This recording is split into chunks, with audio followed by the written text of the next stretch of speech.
Venezuela அதிபரை அமெரிக்க delta படைகள் தூக்கி சென்றதைப் போல சோமாலியா துணை ஜனாதிபதியை அமெரிக்க டெல்டா படைகள் தூக்கிச் செல்ல முயன்றனர். ஆனால் சோமாலிய படைகள் அமெரிக்க டெல்டா படைக்கு பாடம் கற்பித்தனர். இந்த சம்பவம் 1993 நடந்தது. அப்போது நடந்தது என்ன பார்க்கலாம்.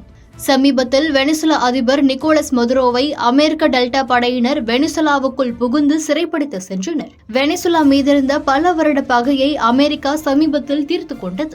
நள்ளிரவு நேரம் வீட்டில் உறங்கிக் கொண்டிருந்த வெனிசுலா அதிபர் நிக்கோலஸ் மதுரோ மற்றும் அவரது மனைவி சிலியா புளோரஸ் ஆகிய இருவரையும் அமெரிக்க டெல்டா படைகள் தூக்கிச் சென்றனர். பல மாதங்களாக அமெரிக்க டெல்டா படையினர் எலைட் கமாண்டோக்கள் மற்றும் CIA, FBI உளவாளிகள் ஒத்திகை பார்த்து வந்தனர். இதனைத் தொடர்ந்து வெனிசுலா அதிபரின் வீட்டை உடைத்துக் கொண்டு அமெரிக்க டெல்டா படைகள் அங்கு பாதுகாப்பில் இருந்த ராணுவத்தினரையும் சுட்டு வீழ்த்தி மதுரோவை தூக்கிச் சென்றுள்ளனர். அமெரிக்காவின் இந்த செயலுக்கு ரஷ்யா, சீனா, ஈரான், வடகொரியா உள்ளிட்ட பல நாடுகள் கண்டனம் தெரிவித்துள்ளன.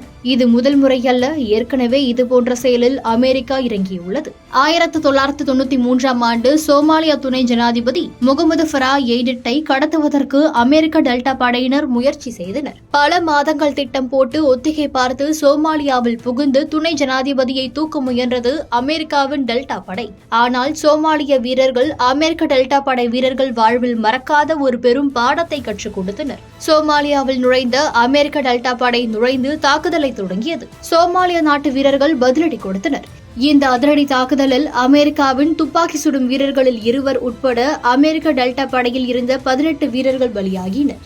இந்த தாக்குதலில் 50க்கும் மேற்பட்ட அமெரிக்க ராணுவ வீரர்கள் படுகாயமடைந்ததாக கூறப்படுகிறது. அது மட்டுமின்றி அமெரிக்காவுக்கு சொந்தமான 2 ஹெலிகாப்டர்கள் சுட்டு வீழ்த்தப்பட்டன. இந்த தாக்குதலில் உயிரிழந்த அமெரிக்க வீரர்களின் உடல்கள் தலைநகர் மொக்டிஷோவின் தெருக்களில் சோமாலிய வீரர்கள் இழுத்து சென்றதாக கூறப்படுகிறது. இந்த சம்பவம் அமெரிக்காவிற்கு மிகப்பெரிய தலைகுனிவை ஏற்படுத்தியதாகவே பார்க்கப்பட்டது.